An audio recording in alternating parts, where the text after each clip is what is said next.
Hi there. So this is Rainer, host of the Mindful Leader podcast, and I'm happy today that we have another episode with Helen Amery. And when Helen approached me, I got interested also in her work when what she was talking about on her blog. And yeah, the topics around in general this idea of awakening, enlightenment. Usually, initially, you bring in context with some more fluffy, esoteric stuff. But as you know, on my side, as a scientist, as someone who likes data, I myself got a lot into this work probably 10, 15 years ago, and then started exploring some of those concepts and found there is a lot of value there. And there's also KPIs on how to measure things as well. And that is for me the exciting part, that you can figuring out also how things are evolving and how to track progress. And so, but really understanding a little bit more and learning some of the basics when we hear these terms. What does this actually mean when it comes to achieving a level of mastery, leadership mastery, getting better as a leader, but also as an individual? What does this all mean? And is this real stuff, or is it, right, what I mentioned earlier, some more fluffy things that you can't put your head around? And I think this could be interesting then therefore discussion. And thanks, Helen, for being here. Welcome. Thank you, Rainer. Yeah, I'm so delighted to be here. I'm looking forward to it. Yeah, sure. And I think maybe what we'll get started first is to, if you could introduce yourself. Obviously, I read all the details on your blog. It looks like you're in coaching also for quite some time, but it's usually best for the listeners if you can summarize and also maybe share a little bit where you are currently on your journey. Yeah, I'd love to. Thank you. Yeah, so I moved from corporate into self-employment in 2014. So it's almost 10 years since I've had my business now. And when I made that move, it's fair to say I was pretty disillusioned with corporate at that point. Felt like everything to do with corporate was terrible. They were investing in the wrong things. They weren't putting, as I saw it, putting attention on the things that mattered, which looked to me like leadership and culture. I could see, I worked for a retailer, so I could see that in the stores where that was the emphasis, the stores did really well, even in difficult economic climates. So when that started changing, that was a big impetus towards me moving away and moving into self-employment, because at that time I was really interested in the psychological element of leadership, and therefore helping leaders create great cultures. How can we create an environment that people love and thrive in and really enjoy themselves? And then after probably only about 4 years in that, gosh, even 3, in fact, I noticed my own experience not being aligned with everything I talked about with leaders. So while I was with clients, it was all, I was very calm and emotionally intelligent and saying all the right things in terms of what great leadership is and what great culture is. And then coming home and finding that I was irritable with my kids and getting stressed and just not being terribly pleasant a lot of the time, and feeling so busy, feeling like I was juggling so many balls. And that was the beginning for me of the movement into the question I hear a lot of people asking as they come into something bigger than what we've believed was here, which was, well, this can't be it. Like, this psychology stuff I've been doing can't be it. There must be something else going on. So that was my kind of curiosity that took me from the psychological to before psychology, to what are we before the mind? What are we if not just these thoughts that run and seem to dictate our behavior? And yeah, so since 2018, I've been deeply in this exploration of awakening and enlightenment, like you said, and really, really with a passion for it to be practical, for it to be real, for it not to be only for some fancy people who wear robes and sit on a mountain. I really care about this being for real people in real lives.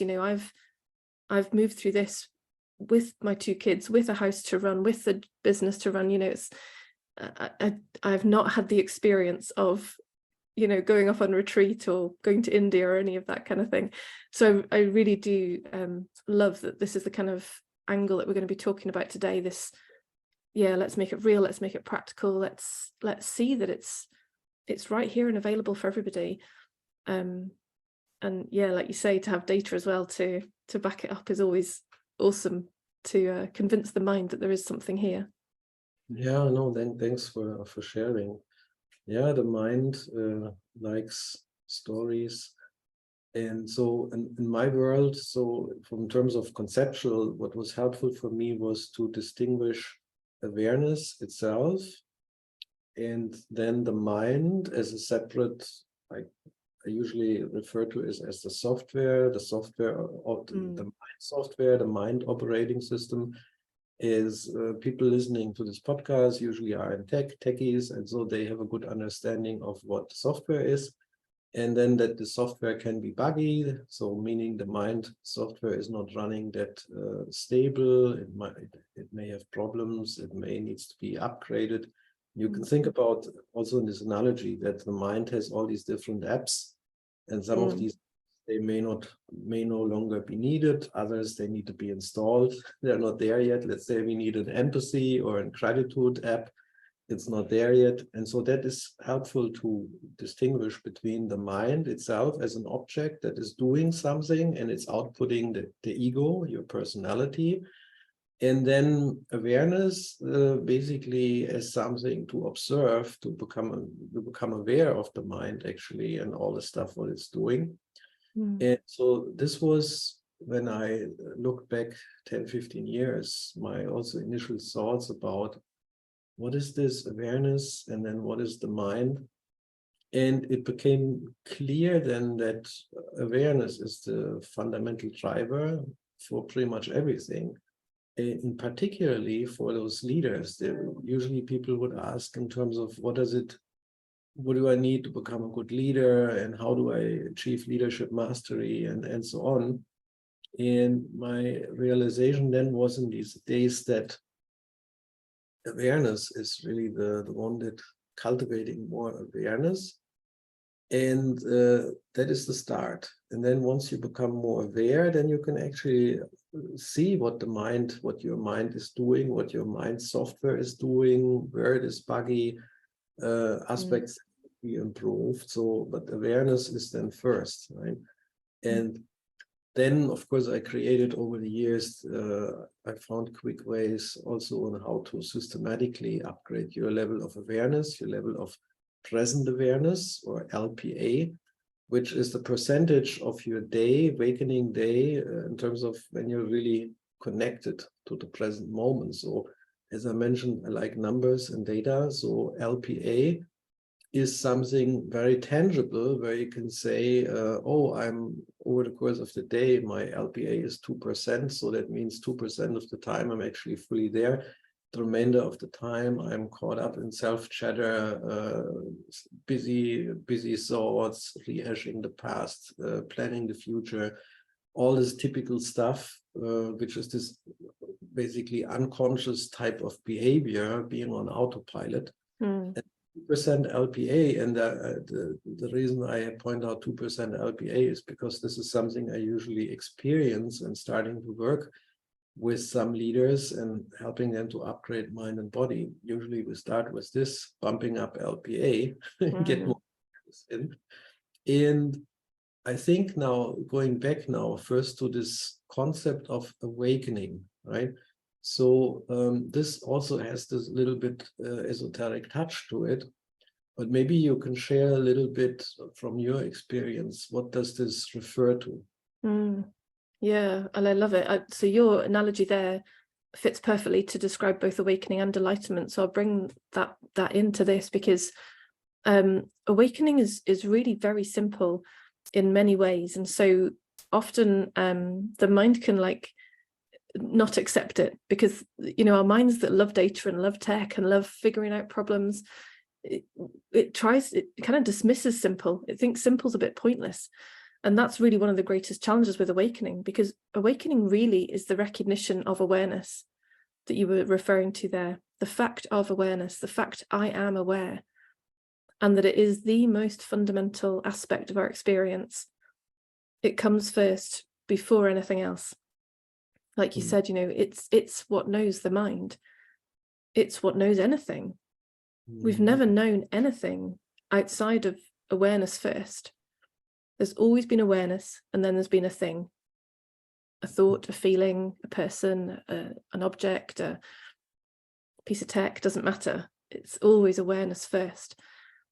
And that, which is actually a very simple recognition, is very powerful, because like you've said, with the people you work with, as awareness grows, and I would just suggest a slight tweak there, rather than growing, it's actually being revealed. But as that grows or is revealed, then change happens more easily. And the programming, the software, updates much more easily. So that second part is the enlightenment process. So I term, or at least in my terms, so I think it's always worth highlighting, not everybody distinguishes awakening and enlightenment in this way. But to me, it's super helpful to recognize there's two aspects to this one exploration: the recognition of awareness, and then the recognition of a mind, the software. And when we are in awareness of the mind, that's the enlightenment process, because that's the point at which we see, oh, that app is really out of date, or I could really do with one of these apps, or wow, look how those two apps are fighting with each other, like they're both trying to achieve opposing goals. And it's that awareness of that playing out which allows the enlightenment process to happen. It's like a natural clearing up. You know, when we aren't attached and identified with the mind, when we take that stand as the awareness that we are and always have been, then the mind naturally moves into that cleaning up process. It naturally upgrades itself, because it's like it wants to go in that direction. It wants to be in its best performing mode. And so that enlightenment process is kind of, it can start before or after awakening, but certainly after awakening, it gets so much easier, because we're no longer identified with it. We're no longer seeing that it's who I am, because all these apps have come and gone through our life, but we've still been here through all that coming and going. And the more we know that, the less we're identified with the apps, and then the more easily we can just go, oh yeah, let's just change this one. Doesn't, not actively, we don't need to do anything, but it's the seeing of it, the seeing of the malfunctioning aspects naturally has us intelligently go, no, that doesn't make sense, let's stop doing that. You know, I keep working really long hours. Why am I working really long hours? Oh, it looks like I'll be okay, it looks like I'll be acceptable if I work really long hours. Well, that doesn't make sense, because now my body's suffering, my family's suffering. And it's experiences like that in awareness, in full awareness, that we go, oh, that makes no sense. You know, what do I think I'm chasing for? What do I think I'm going to get? There's no gold star at the end of this work experience. So all of that is then the enlightenment process of, yeah, dropping ideas that no longer serve us, really, dropping these apps that are no longer doing the job they originally were meant for. No, this is nice. Thanks for sharing. I think, and enlightenment itself can be the way understood, seen then as a process to do this upgrade on the mind, basically, and declutter it into shape. And then this whole idea of waking up, or being in an awakened state, yeah, it describes then some form of a state that you're being in, that you are aware, that you become aware of being aware.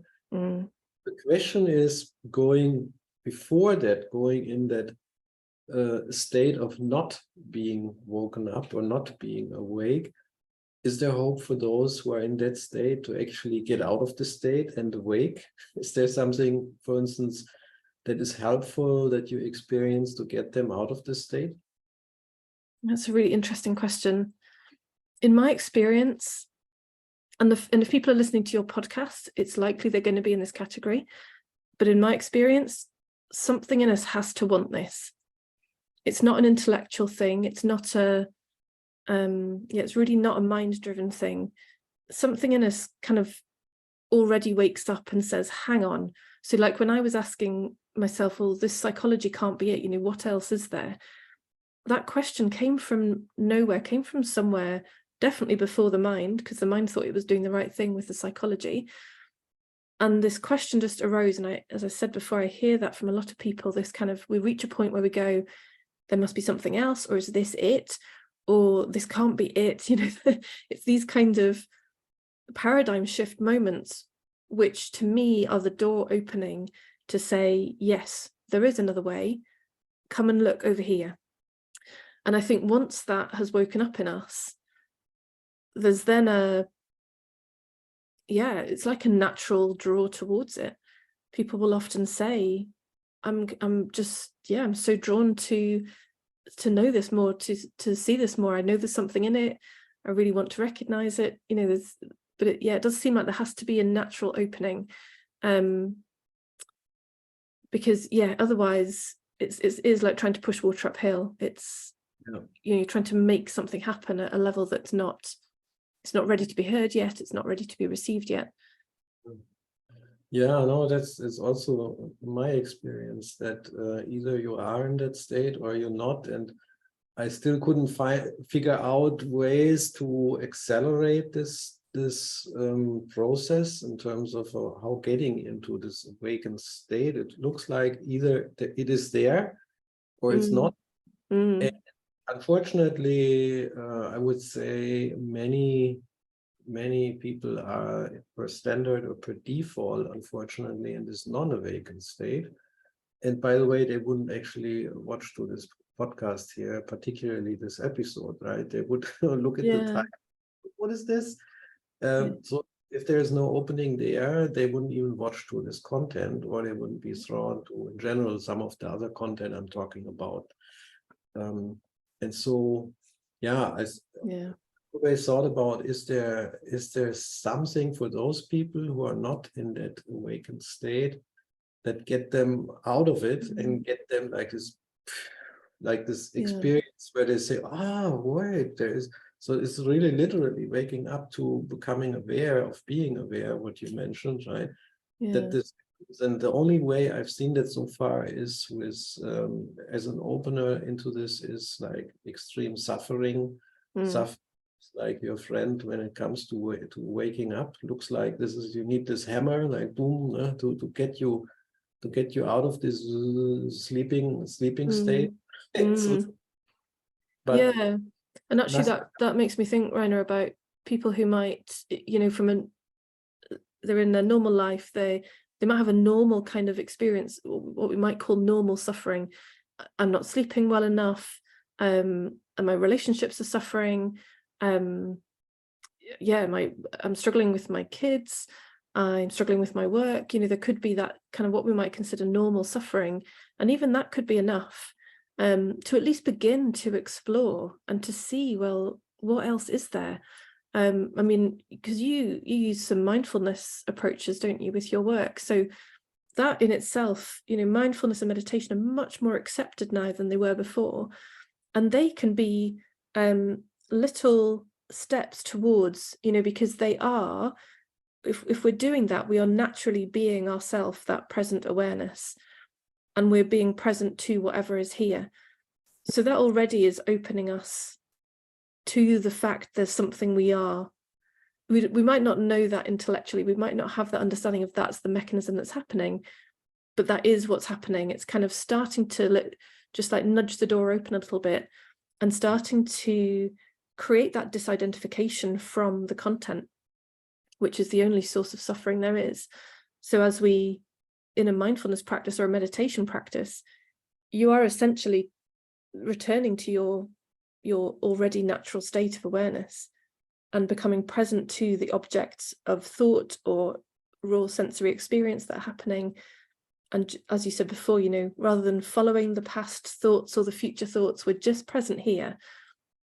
And so that is a great great way to begin. If people are open to that, then it's it's the beginning of that settling down back into yourself in that space of open awareness, which is so relieving. That's why mindfulness feels good, because we're back being ourselves. It feels good to be ourselves.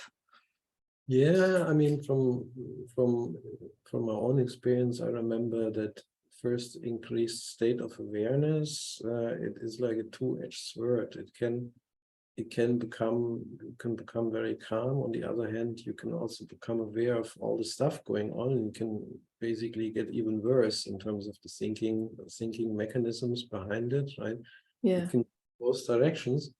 But yeah, so let's assume for simplicity that people now listening here to this or watching to this podcast episode are already in an awakened state, with the assumption otherwise they wouldn't be listening to this.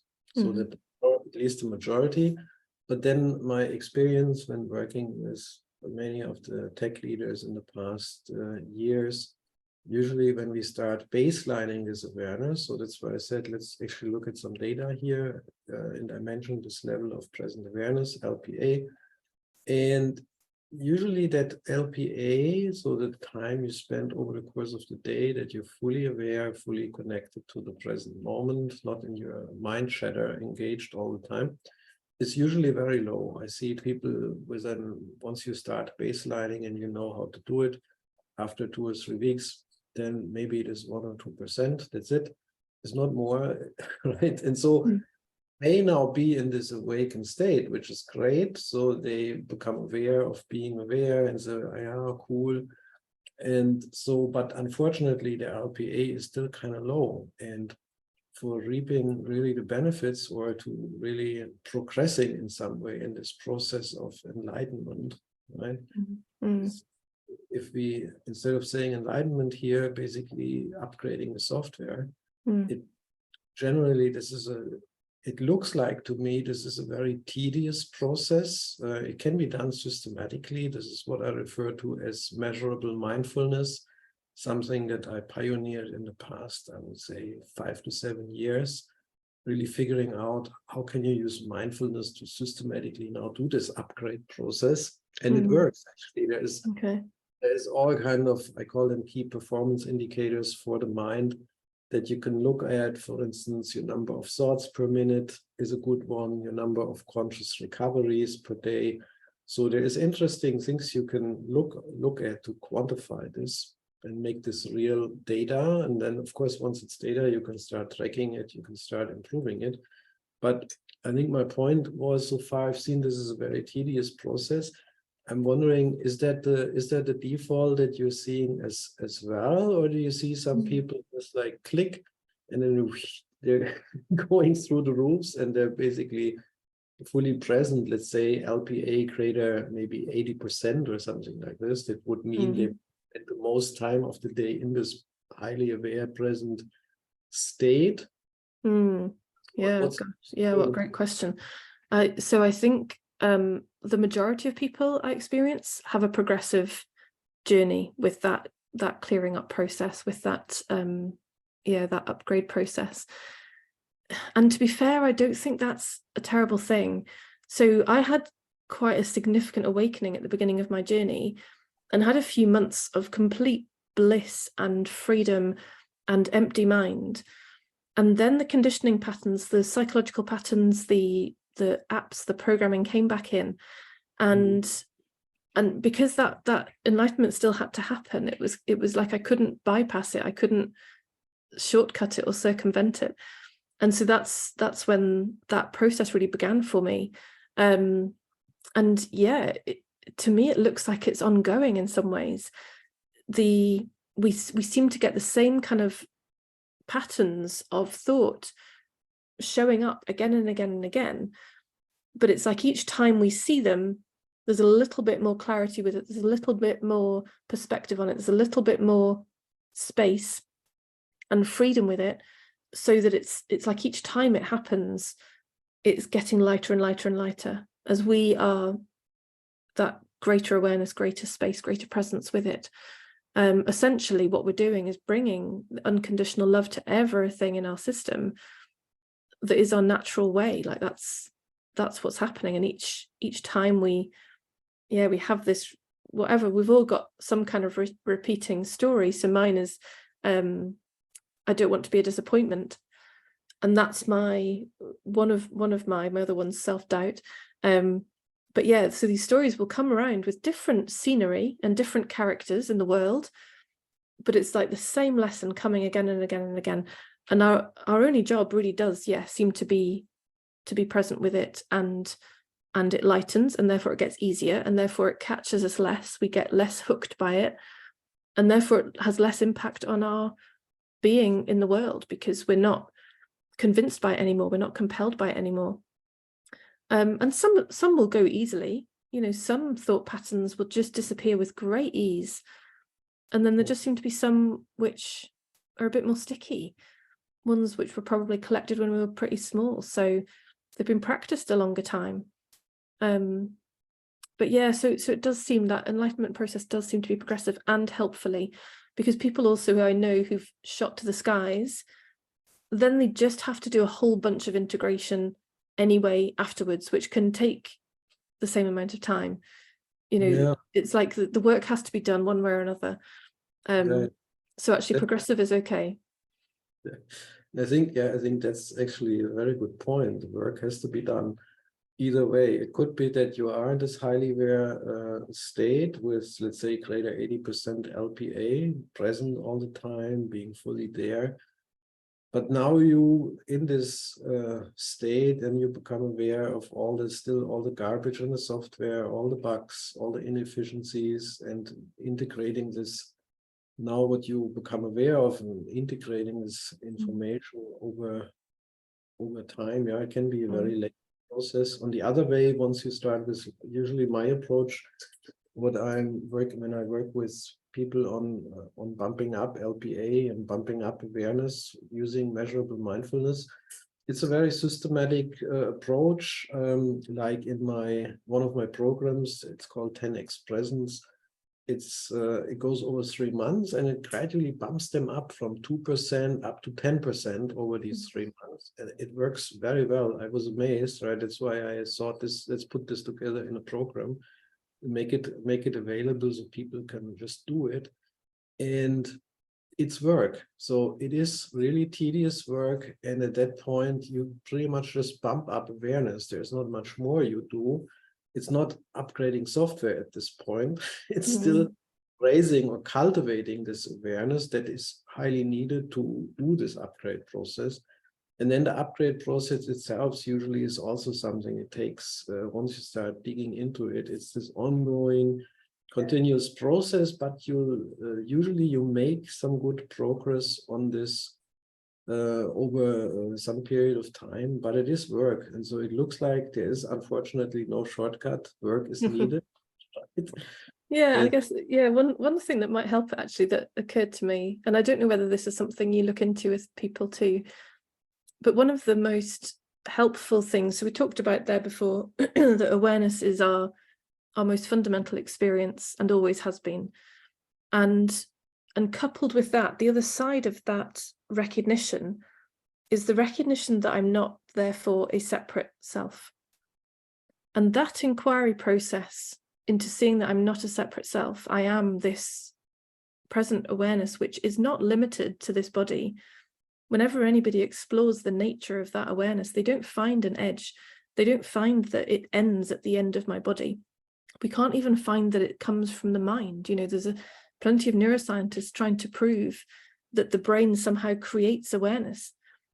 But it's like an impossible task. If awareness is needed first, before there's even a knowing of a brain, how on earth could a brain create awareness? It's like a closed loop question. So to recognize the nature of awareness that is not separate, it's boundless, it's infinite, it's eternal. Therefore, I can't be a separate self. My fundamental nature is not of separation. My fundamental experience is of this infinite beingness. And so that shift, and you can come at it from either angle, either the recognition of the nature of awareness or the recognition of the absence of a separate self who's responsible here. We find no doer, we find no chooser, we find no decider. And the recognition of that also really helps with that ongoing enlightenment process, because really the imagined control, the imagined responsibility actually limits the process of enlightenment. When we think I've got a job to do here and I can do it and roll my sleeves up and get it done, that actually limits the unraveling of it. So the more we recognize there is no separate doer here, life is doing this body and this voice and these actions. There's no separate Helen who's responsible for any of that. And so that is something that, to be fair, does, I think, accelerate that process, because then there's an absence of attachment, there's an absence of identification, there's an absence of trying to control, which is ease. Yeah, absolutely. I think the way I was looking at it is also in a way thinking about it in a way that, okay, there is some time it can, during this process, it can be still helpful to work with the mind, upgrade the software, and basically getting to a certain point and stabilizing, increasing awareness. It looks like this is something worthwhile, but on the other hand, there is also what you're referring to at the end is transcending the mind and its limitations, becoming aware of the selfless part of this, right? There is no, right? There is this, the egoic mind at the end of the day is just something that eventually you look through it and then you transcend the mind. And that seems to be, it seems to be helpful eventually to go into this direction. Potentially it could also be applied earlier. So far, I think it is probably something it inevitably will happen eventually if you're making progress there, to sooner or later to transcend the mind and its limitations.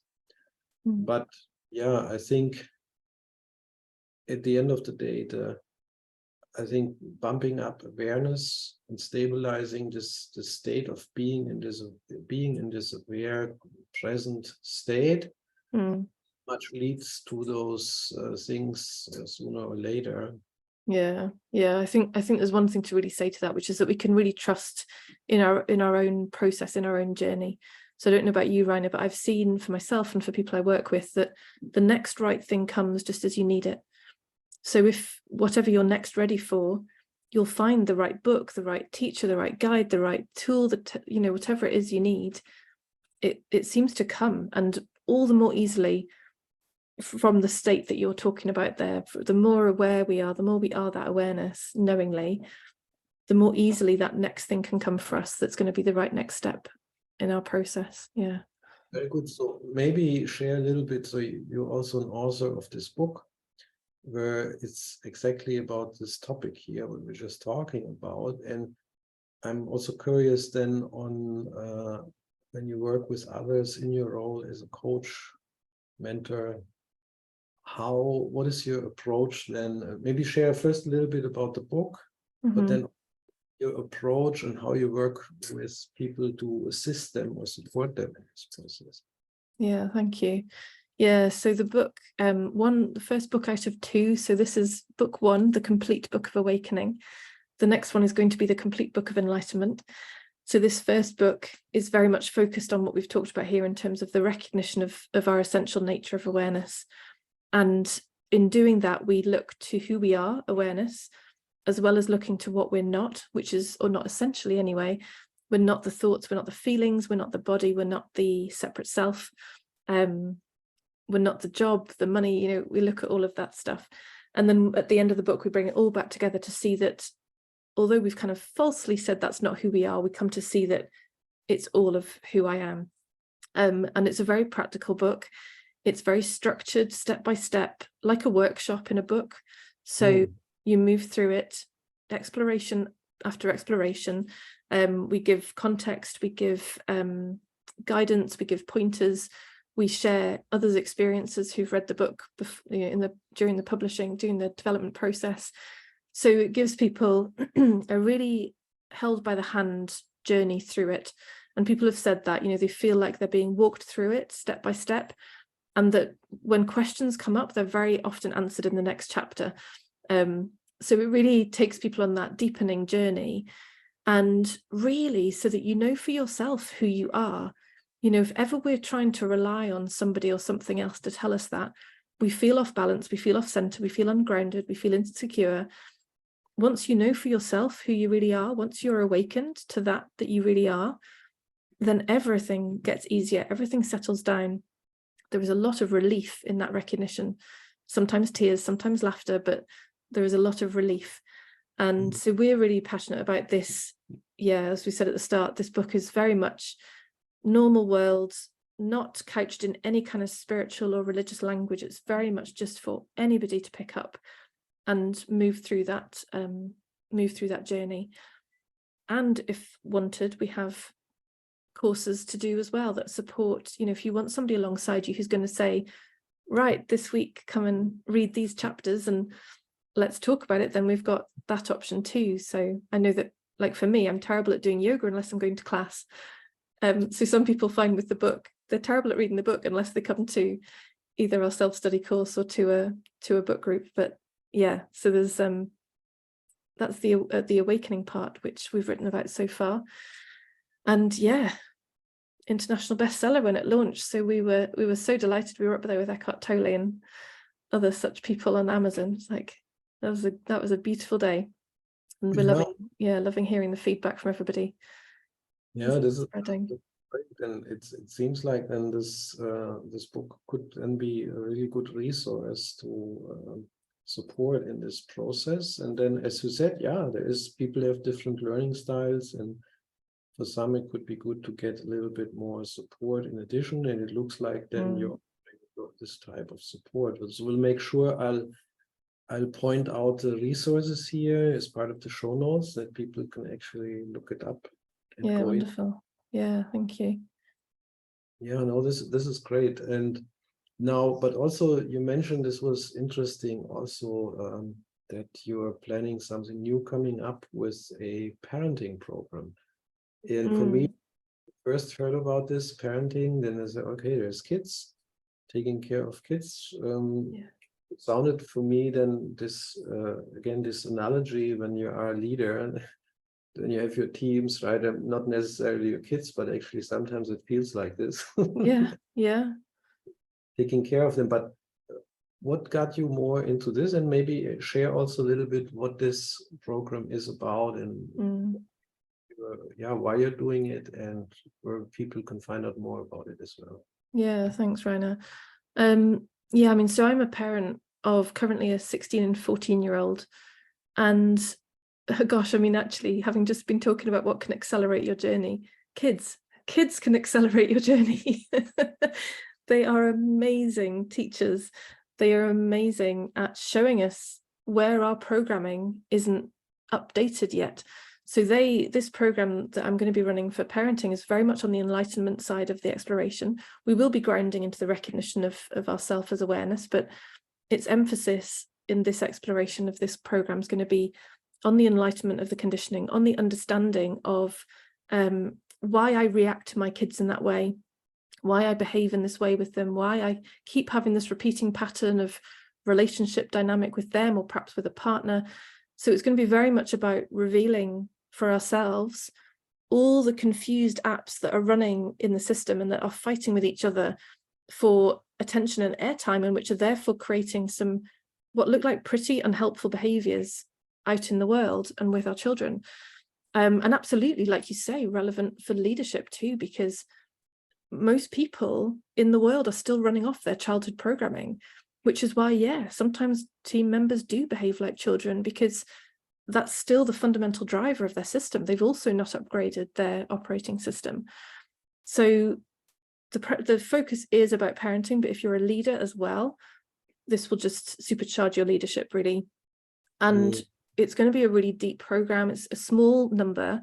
we're going to have a maximum of 15 people. So it's going to be very close and intimate, and therefore very deep, and therefore very transformational, because we want that for people. We want people to, who are interested, to be able to go to those depths and really see what's been holding them back, to see what's been creating these unhelpful patterns, and to do that upgrade process like we talked about, sitting in that presence of awareness to see and understand it and love it and go, oh my goodness, well that program makes so much sense based on past experience, but it's just not what I need now. It's time for that upgrade.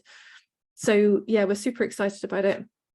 And it's a 6-month program, so hence it being quite a deep dive, and it's just going to be amazing. It's going to be very, very connected, very very nourishing, very, very healthy. Thanks for sharing my context here. And of course, here as well, we'll put in some links to those interested to explore it a little bit further. Yeah, it seems like there's a good point you made earlier when talking about this the software upgrade process, and there is like the kids are there. They are actually, and I can confirm that they're really pointing out those this basically poor programming of some of your apps. It looks like and I think this is the interesting part. People can say now, so what, whatever, I don't have to do this upgrade. I'm perfectly fine where I am, right? I know people actually, they think about it this way. Why would I upgrade my mind? Like, let's keep it. It runs good. My work results are great. I'm delivering output. I'm getting stuff done.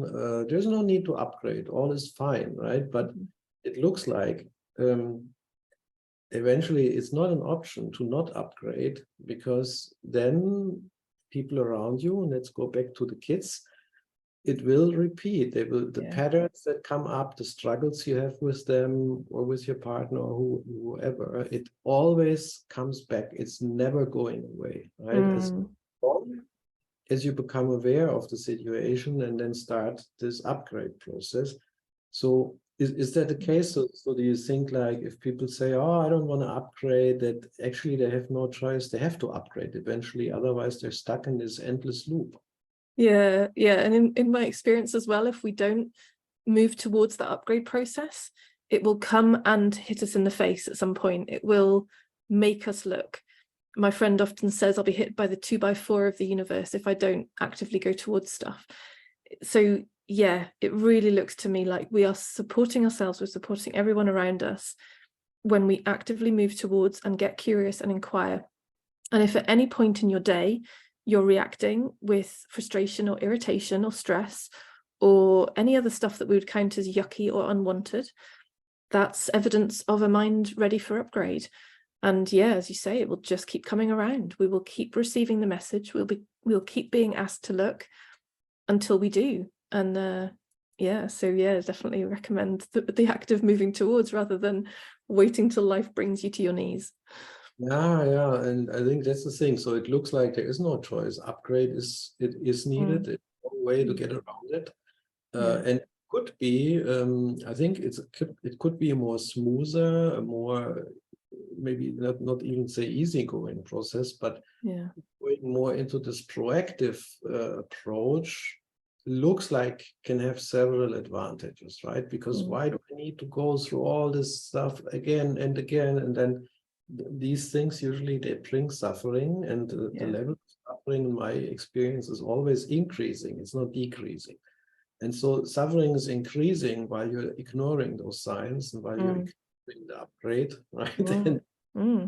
And the sometimes these signs, they're really painful. I mean, looking at the body, like people get really sick, right? It starts with that's what I observed in the past decades, right? Is people, they get a little bit sick, and then the thing gets usually based on stress, based on negative thoughts, self-doubts, worry, all this kind of stuff which the mind likes to produce, negative energy. And then it feeds these type of symptoms that are growing bigger, turning into some diseases, and stuff gets worse. And then the question is, do you really want to go down this route? Is that really needed? Well, my experience, it's not needed. but it requires then going more into this, what you mentioned, the proactive route, right? Yeah.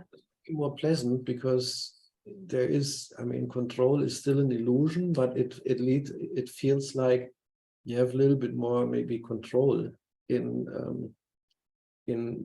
figuring out how this upgrade process is shaping out for you, and maybe avoiding some of that stuff that is not really needed. Yeah, so what came up for me with that, Rainer, is acknowledging the courage sometimes that it takes for us to do that proactive move. Because if everything generally does seem okay, oh, why should I change? And we don't get the carrot. We can't see what's on the other side of the process. So we haven't even got the motivation of, oh, yes, look how my life's going to be if I do this process. There has to be such trust that it is the direction to go in, and that it is going to lead to better of everything, which in my experience it is. It just gets better and better the more we lighten. So yeah, it does take courage though to take those first steps and go, okay, I'm going to try something else. Nothing else has worked. Nothing else has solved this. So I'm gonna look in a different place. Yeah, I'm gonna try a different approach. So yeah, it's very cool. Yeah, and I think the carrot and the stick analogy, it looks like sometimes people just prefer the stick, right? It needs to be, the suffering needs to be painful enough so that you actually start really actively looking and start with the upgrade. But maybe some listeners today on this episode, they took something good out here in terms of practical output, and maybe are now motivated, and after realizing that the upgrade process is not optional. Either way, at some point you have to go through it. Of course, you can try to go never through it, but it's this loop, right? You're in this, literally, it's like programmers and people in tech, they know this concept of programming of a loop, and then it's basically an endless loop and repeating again. I think if some notice that they're actually stuck in this loop, then why not get unstuck? Yeah, brilliant. Getting out of this could be a good thing, and then exploring what's behind that loop and what comes next. And of course, there will be more challenges, but awareness as a guidance can be then a good way to move. Maybe one last question, since we're running also a little bit out of time now. For people who are now in this early stage of this awakening process, again, they wouldn't probably otherwise listening here to the show, but let's assume someone listens now is in this early stage. What kind of practical tip would you give to them?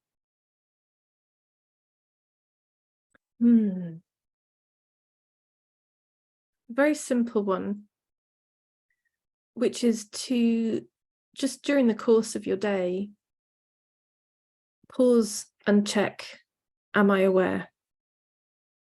And to genuinely look in response to the question. So not for it to become like a mantra that you just trip off the tongue and it doesn't really mean anything. But if you've got just a moment in your day and you're pausing, and perhaps they already have that habit if they're working with you anyway, but for in that pause to ask and genuinely look, am I aware? To recognize that fact of awareness. Because every little drop of that is incredibly impactful. Very good. Yeah, I like that. And it's basically, if you're doing that, if you're pausing for a moment and ask yourself this question, it's like I refer to a similar exercise called a check-in. Checking in with yourself can be 30 seconds, 60 seconds, pausing, but becoming aware. And I think these are great ways to, at the end of the day, bumping up your level of present awareness. They help you to, and actually remind you that, I am aware, and let's now, what does it mean? What can I do? What are things that could make sense now for me, or things I could do, things I should not be doing any longer, and then eventually into this upgrade again. So very, very great. Looks like it's lovely. Because it doesn't take a lot of time. I know people are busy with all this stuff, but I think that question you can pretty much ask yourself anywhere, anytime. Absolutely. Yeah, absolutely. Very good. Yeah, wonderful. So very good. So I would say then thanks, Helen, for here being on that on this episode. I think there's a lot of cool, actionable stuff that came out of it. As said, we'll share some of the links to the book, the program, and so on, and possibly your blog and a few other resources in the show notes. And said, and possibly in the future, we may continue the conversation when the second book comes out and when maybe explore this also a bit further. Yeah, amazing. Yeah, thank you. Thanks, Rainer, for having me on. Great conversation. Yeah, thanks.